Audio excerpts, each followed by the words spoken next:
that doesn't make any sense. So speaking of high cost of housing and those types of kind of equity issues, David, from your perspective, and maybe if anyone else wants to chime in on this, as we talk about the deployment of smart technologies, whether they be on the utility, water utility or the electric utility side, what's the benefit and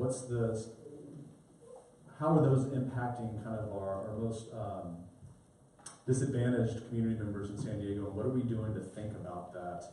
We can all sit in this room and talk about the deployment of technology, but there's a lot of us that can't afford those technologies, don't know how we're going to use those technologies, and so how should we start thinking about the equity issue as it relates to the deployment of these types of technologies? I think that's a great question, and I'll start by saying, in general, the delivery of services by government is grossly inefficient. Okay, I should not probably say that since I'm coming from your local government, but it just is. Why? Because we have legacy systems, right? It's not like we're starting this architecture from scratch today with all the technology. We've been in existence, as a city for 200 years, approximately, a little less than 200 years.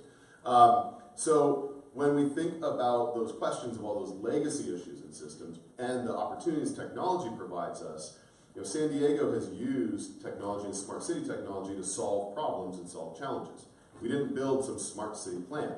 What have we decided to do this year? Well, we're actually deciding that based upon all these projects, there's enough learning that's happened. We've seen savings and efficiencies and added operational controls that we want to actually create our first smart cities plan. But different than what anybody has ever done, we're going to take an inclusive approach and start with the underserved neighborhoods first.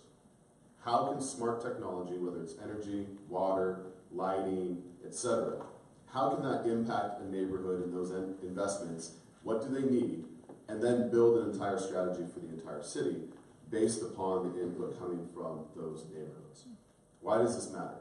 Because those are the places that can have, I think, the greatest impact. Those are the places that underreport the most. Those are those that are most disaffected. And those are the places that need the greatest amount of investment.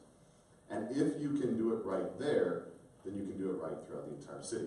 And Clean Tech is going to be our lead on pulling together the folks to do exactly this and say that informed from those underserved neighborhoods, we'll have an inclusive approach to what that smart city is. And I think that in and of itself is going to necessitate discussions about energy and water, efficiency, utilization, public safety, communications networks. That is going to be very exciting, and we look forward to a lot of input from all of you as we go down this journey.